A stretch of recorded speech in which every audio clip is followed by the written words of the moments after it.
Hello friends, welcome in Sairaj commerce classes. मैं self चंदा जायसवाल। हम स्टडी कर रहे हैं related 12th standard book keeping and accountancy. Okay, इसमें हमने क्या क्या किया था, जैसे कि लास्ट वीडियो में हमने सम किया था। मैंने आपको होमवर्क दिया था कि मैंने आपको पोस्टिंग दिखा दिया था सम का, और साथ में एडजस्टमेंट भी पूरी करवा दी थी कि आपको बोला था कि मैं ब्रेक लेती हूँ, आप लोग इतना कर लो, तब तक हम मिलते हैं। ठीक है, तो वापस हम लोग हाजिर है, कर लेते, पूरा कंप्लीट करते सम को। मैंने पोस्टिंग आपको दिखा दिया था। तो हम डायरेक्टली अभी आज हम यहाँ पे डायरेक्टली सम सॉल्व करेंगे। तो होप सो आप लोग ने प्रिपेयर करके रखा हो, ट्रेडिंग अकाउंट, पीएनएल अकाउंट और बैलेंस शीट, साथ में पोस्टिंग भी करके रखी हो। ठीक है, तो हम लोग सम कर लेते। ओके, तो यहाँ पे आपके पास ये सब हमारा हो गया। डायरेक्टली सम स्टार्ट करते हैं। एक एक एक एक देख लो क्या है आपके पास। चलो, स्टॉक है, आप लोग ने लिख दिया होगा। ट्रेडिंग अकाउंट, ठीक है, लिख लिया है। ट्रेडिंग अकाउंट में डेबिट साइड लिख लिया, परचेस लिख लिया, सैलरी लिख लिया आपने। किसी पे एडजस्टमेंट है क्या, हम ये देख लेते हैं। ठीक है, तो आप लोग ने ये सब चीज़ें लिखी ली होगी। अभी एडजस्टमेंट किस पे है वो देख लेते हैं। स्टॉक आप लोग ने लिखा, ठीक है, ट्रेडिंग अकाउंट में और बैलेंस शीट में कौन कितना 35,000 बरोबर है ना, लिखा है ना 35,000। ठीक है, फिर उसके बाद इंटरेस्ट ऑन फिक्स डिपॉजिट। अब ये एंट्री मैं आपको दिखा देती हूँ क्या है यहाँ पे। Interest on fix deposit 1200 is still receivable. ठीक है, तो इसको आपको मैंने लास्ट टाइम बताया था कि इसके ऊपर टिक मार्क कर देना और लिखना कहाँ कहाँ पे। ओके, तो इंटरेस्ट ऑन फिक्स डिपॉजिट, एक तो आपके पास था क्रेडिट साइड। ठीक है, क्रेडिट साइड था यहाँ पे आपके पास सम के अंदर, ये देखो यहाँ पे था interest received on fix deposit, कितना है 1000। अब इसके ऊपर इफेक्ट था और सेकेंड इफेक्ट किसके ऊपर था, फिक्स डिपॉजिट के ऊपर। ठीक है, तो देख लेते हैं इसको हमने, आप लोग ने इफेक्ट कैसे दिए। जैसे कि मैंने आपको बताया था कि इंटरेस्ट ऑन फिक्स डिपॉजिट कौन सी साइड था, क्रेडिट साइड। तो इंटरेस्ट ऑन फिक्स डिपॉजिट उसमें क्या कर दोगे, रिसीवेबल है। ठीक है, यानी कि अभी तक मिला नहीं है, मिलने वाला है, तो ऐड कर देते हैं हम इंटरेस्ट रिसीवेबल, कितना 1200। ठीक है, फिर यहाँ पे आप आउटर में डाल दोगे 2200। फिर उसके बाद इसकी सेकेंड इफेक्ट हम कहाँ पे दिखाएंगे, बैलेंस शीट में। तो बैलेंस शीट में आपके पास क्या था, फिक्स डिपॉजिट। फिक्स डिपॉजिट को हमने इनर कॉलम में लिखा 15,000, और उसमें भी हमें ऐड कर देना है interest receivable, that is the 1200। फिर आउटर में 16,200। ओके, ये तो हो गया एक। फिर है आपके पास नेक्स्ट प्रोवाइड आरडीडी, कितना है 2.5% ऑन सन्ट्री डेटर्स। तो आपके पास सन्ट्री डेटर्स था, चलो इसकी भी इफेक्ट देख लेते हैं हम लोग। सन्ट्री डेटर्स आप लोग ने लिखा होगा बैलेंस शीट असेट साइड। तो ये हो गया आपका सन्ट्री डेटर्स, कितना है 43,000। उसके ऊपर क्या है आपके पास 2.5% आरटीडी। ठीक है, तो आपको ये तो करना आता ही होगा कैलकुलेशन। तो 43,000 वर्किंग में लिख दो ऐसा पूरा कि 43,000। ठीक है, 43,000 इंटू कितना है 2.5%। तो 2.5%, 2.5 डिवाइडेड बाय 100। फिर इसको कैलकुलेट करो, आसान हो जाएगा। तो आपके पास आ जाएगा 1075। और फिर आरडीडी को हम क्या करते हैं, लेस करते सन्ट्री डेटर्स में से। तो इसमें से माइनस करेंगे, जितना बचेगा उतना आउटर कॉलम में। ठीक है, उसके बाद इसकी सेकेंड इफेक्ट हम दिखाएंगे। सेकेंड इफेक्ट इसको हम दिखाएंगे आपके प्रॉफिट एंड लॉस अकाउंट में। ठीक है, सेकेंड इफेक्ट हम दिखाएंगे प्रॉफिट एंड लॉस अकाउंट में। कहाँ पे आएगा, यहाँ पे। जैसे कि आपके पास बैड डेप्ट था, मैंने आपको उस पर भी टिक मार्क करवाया था। यहाँ पे था बैड डेप्ट, ये देखो बैड डेप्ट्स। ठीक है, तो आपने कहाँ पे लिखा होगा, प्रॉफिट एंड लॉस अकाउंट में डेबिट साइड। ये रहा आपका bad debts. To bad debts 500, उसमें हमारे पास एडजस्टमेंट थी आरडीडी, जो अभी हमें मिली। कितनी मिली, वो जो रहेगी वो एडजस्टमेंट में रहती है, उसको न्यू बोलते हैं। ठीक है, तो न्यू आरडीडी आपको कितनी मिली 1075। इसको ऐड कर दो, आउटर में डाल दो 1575। कंप्लीट हुआ इतना। ओके, अब आगे देखते हैं हम। ये हो गई एडजस्टमेंट। अब है आपके पास डेप्रिसिएशन फर्नीचर बाई 5%। तो फर्नीचर आप लोग ने टिक मार्क किया ही होगा, furniture furniture furniture. Okay, tick mark किया ही है आपने। तो फर्नीचर के ऊपर, फर्नीचर आप कहाँ पे लिखोगे, बैलेंस शीट में असेट साइड। तो बैलेंस शीट निकालो, वहाँ पे देखो आपने असेट साइड लिखा होगा फर्नीचर, कितना है 20,200। उसके ऊपर आपको डेप्रिसिएशन कितना बोला है 5%। कैलकुलेशन कर लो, 20,200 इंटू 5 डिवाइडेड बाई 100, इस तरह से लिखो और फिर उसको कैलकुलेट करो। तो आपको मिलेगा 1010। इसमें से डेप्रिसिएशन क्या करते हो आप, माइनस करते हो। तो फर्नीचर की अमाउंट कितनी 2200, माइनस करो 1010, तो आपको मिलेगा 19,190। ठीक है, अब 190 और ये जो डेप्रिसिएशन हमने निकाला यानी कि डेप्रिसिएशन कितना है आपका 1010 10 ठीक है। तो 10 की इफेक्ट सेकंड कहाँ पे जाएगी आपकी प्रॉफिट एंड लॉस अकाउंट में। तो प्रॉफिट एंड लॉस अकाउंट में आपने होप सो लिखा ही रहेगा, एक बार चेक करते जाओ आपके पास। प्रॉफिट एंड लॉस अकाउंट में डेप्रिसिएशन ये रहा, डेप्रिसिएशन ऑन फर्नीचर 10 ओके। अब नेक्स्ट देखते हैं हम, डेप्रिसिएशन हो गया। Goods of ₹8,000 destroy by fire, insurance company admitted a claim 6,000 only. तो इसकी भी एंट्री मैंने आपको दिखा दी थी कि ये जाएगा आपका ट्रेडिंग अकाउंट में क्रेडिट साइड 8,000। तो एक एंट्री ये कर लेंगे हम लोग ट्रेडिंग अकाउंट में credit side by goods destroyed by fire 8,000 okay. फिर उसके बाद सेकंड वहाँ पे था इंश्योरेंस क्लेम कितना मिला है आपको 6,000 का, तो वो था 8,000। अब है 6,000, तो 6,000 की एंट्री आप लिख दोगे यहाँ पे इंश्योरेंस क्लेम बैलेंस शीट में असेट साइड इंश्योरेंस क्लेम 6,000। आपकी बुक के अंदर वो प्रिंटिंग मिस्टेक है, ध्यान में रखना 600 नहीं है वहाँ पे 6,000 है ओके। कितना है यहाँ पे 6,000 है, प्रिंटिंग मिस्टेक है वो 6,000 आएगा इंश्योरेंस क्लेम। अब 8,000 माइनस 6,000 तो आपके पास बाकी रहेगा 2,000 और वो हो गया आपका लॉस। तो आप क्या कर दोगे टू लॉस बाय फायर 2,000 ठीक है। इसको मैंने अच्छे से एक्सप्लेन किया लास्ट वीडियो में, तो वीडियो ज़रूर देखो ताकि आपको यहाँ पे समझ में आए सम के अंदर ओके।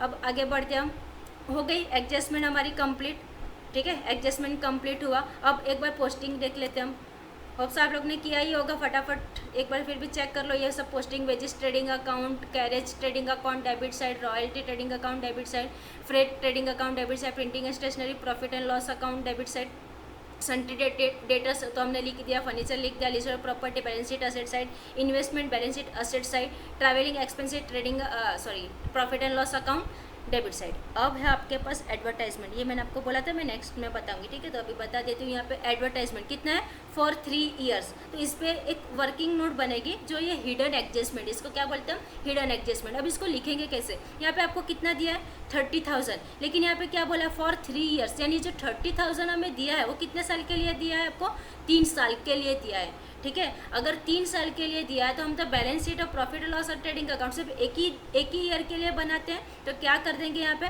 30,000 डिवाइडेड बाई 3, क्या कर देंगे 30,000 डिवाइडेड बाई 3 करोगे तो अब आपके पास कितना रहेगा यहाँ पे 10,000 ठीक है। कितना हो गया 10,000 आएगा। अब इसकी इफेक्ट कैसे दिखानी है मैं आपको सम के अंदर बताती हूँ। एडवर्टाइजमेंट है प्रॉफिट एंड लॉस अकाउंट में डेबिट साइड लिखोगे एडवर्टाइजमेंट ठीक है 30,000, ये तो आप लोग ने लिख लिया। अब है वहाँ पे आपके पास कि मैंने आपको निकाल के दिखाया 10,000 ओके। तो 30,000 डिवाइडेड बाई जब 3 करोगे तो आपको मिलता है 10,000।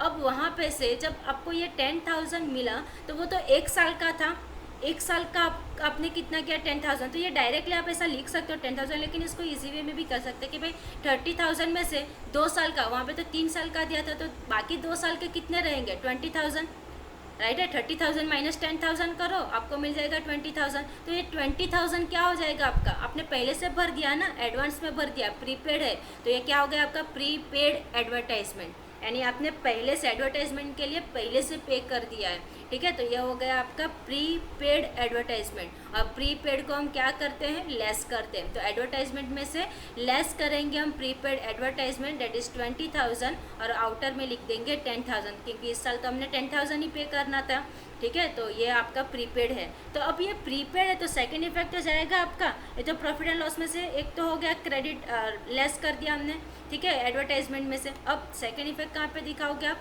ये है आपका प्रीपेड ना, यानी कि आपने पहले से पे करके रखा है, यानी ये आपके असेट्स हो गए। तो कहाँ पे लिखोगे असेट साइड, यानी बैलेंस शीट में असेट साइड प्रीपेड एडवर्टाइजमेंट कितना प्रीपेड किया था आपने 20,000, तो ये 20 प्लस वो 10 हो गया 30,000। समझ में आया ये ओके। आगे बढ़ते हैं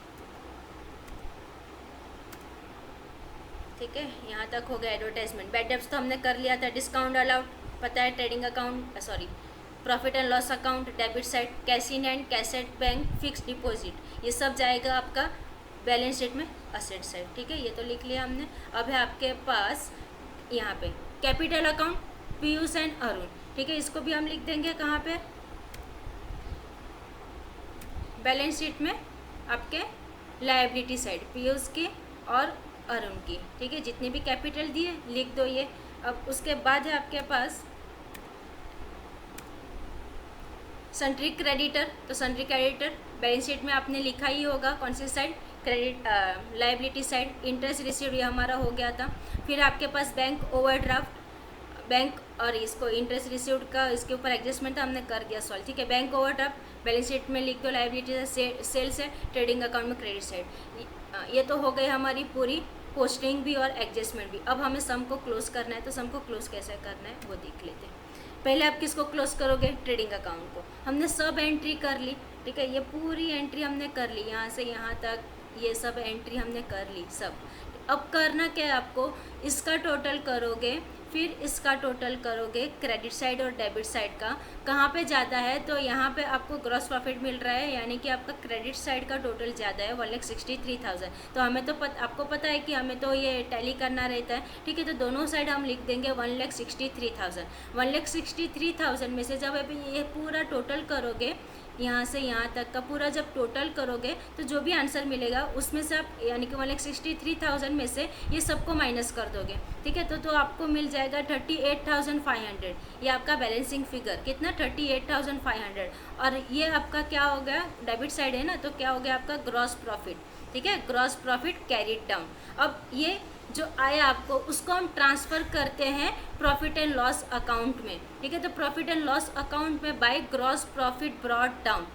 अब कितना है यहाँ पे 38,500। अब प्रॉफिट एंड लॉस को क्लोज करेंगे तो 38,500 प्लस 2,200 करोगे तो आपको मिलेगा 40,700, ठीक है। फिर उसके बाद यहाँ का टोटल करोगे सब डेबिट साइड का प्रॉफिट एंड लॉस अकाउंट में, जितना भी टोटल आएगा इसमें से यानी कि 40,700 में से, क्योंकि क्रेडिट साइड का टोटल ज़्यादा है तो हमें यहाँ पे भी आपको सेम टोटल लाना पड़ेगा 40,700। तो 40,700 में से जब आप इतना माइनस करोगे ना तो आपको मिलेगा 14,815। अब ये सम के अंदर आपको रेशियो नहीं बोला है, ठीक है, कोई भी रेशियो नहीं बोला है। तो क्या करोगे, इक्वल डिस्ट्रीब्यूट कर देना है। अगर इक्वल डिस्ट्रीब्यूट करना है तो हम वहाँ पे रेशियो क्या एज्यूम कर लेते हैं, 1:1, ठीक है, 1:1। तो आप इस तरह से भी सॉल्व कर सकते हो 1:1, यानी कि 1 + 1 कितना हो गया 2, तो 14,815 × 1 डिवाइडेड बाई 2, या फिर डायरेक्टली डिवाइडेड बाई 2 करो, दोनों को सेम दे दो तो आपके पास आ जाएगा 7408 7407। यहाँ पे 8 और 7 क्यों लिखा है, क्योंकि यहाँ पे कितना है 15 है ना, तो वो राउंड ऑफ किया है, ठीक है। सिर्फ राउंड ऑफ करने के लिए यहाँ पे 8 और 7 ये इस तरह से कर दिया है। तो आपके पास ये होगा। अब ये क्या मिला आपको, नेट प्रॉफिट। नेट प्रॉफिट को हम कहाँ पे ट्रांसफ़र करेंगे, आपके बैलेंस शीट में। तो जाते हैं अभी बैलेंस शीट में। ओके, बैलेंस शीट के अंदर कैपिटल अकाउंट पीयूष और अरुण ये हमने लिख दिया था। नेट प्रॉफिट को क्या करते हैं, ऐड करते हैं। और समझो नेट लॉस मिला ना तो लेस करना है, ठीक है। अगर नेट लॉस मिला तो लेस कर देना और प्रॉफिट मिला तो ऐड कर देना। तो यहाँ पे पीयूष कितना है 80,000 कैपिटल प्लस कर दो नेट प्रॉफिट, अरुण में भी सेम नेट प्रॉफिट ऐड कर दो, दोनों का ऐड कर दोगे, आउटर के अंदर लिख दोगे 87,408 87,407। ये सब एंट्री तो हमने की ही थी, ठीक है। पोस्टिंग हमारी पूरी हो गई थी। अब आपको क्या करना है, सम को टैली करना है। तो टैली करना है, नहीं होना ही चाहिए, बैलेंस शीट टैली ही होनी चाहिए, ठीक है। आपकी दोनों साइड की टोटल सेम ही आनी चाहिए। अगर समझो सेम नहीं आई तो आपने सम के अंदर कुछ ना कुछ गड़बड़ की है, ये ध्यान में रख के चलना। तो यहाँ पे आपके पास अगर आया 2,05,315 असेट साइड की टोटल, तो सेम आपके पास लायबिलिटी की भी टोटल उतनी ही आनी चाहिए, ठीक है, 2,05,315। तो ये तो था सम, पूरा करवाया मैंने आपको ट्रेडिंग अकाउंट, पीएनएल अकाउंट और बैलेंस शीट, यानी कि आपका पार्टनरशिप फाइनल अकाउंट का। अब ऐसा ही एक मैं सम और आपको होमवर्क में दे रही हूँ, ठीक है। तो वो होमवर्क आपको करना है।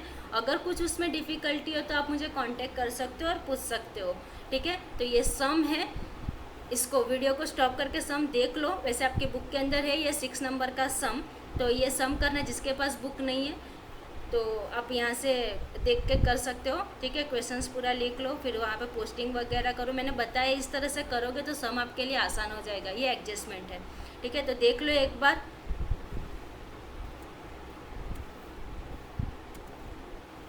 एडजस्टमेंट, ओके, और ये सम, तो इसको देख लो और कर लो। ये सम कंप्लीट हो गया हमारा।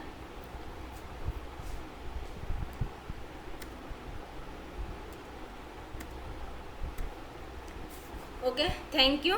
शेयर करो, लाइक करो, सब्सक्राइब करो, ताकि आपको नोटिफिकेशन मिलते रहे और आपकी स्टडी कंटिन्यू रहे। अब मैं आपके सामने लेके आऊँगी सेकंड चैप्टर, ठीक है। फाइनल अकाउंट के हमारे काफ़ी अच्छे सम हो गए, होप्स आपको समझ में भी आ गया हो। तो फर्स्ट चैप्टर को अब हम खलास करते हैं। अब हम बढ़ेंगे हमारे सेकंड चैप्टर की तरफ, जो है आपका एनपीओ। वो मैं आपको नेक्स्ट लेक्चर में ज़रूर एक्सप्लेन करूँगी क्या है NPO. Okay, thank you, bye bye.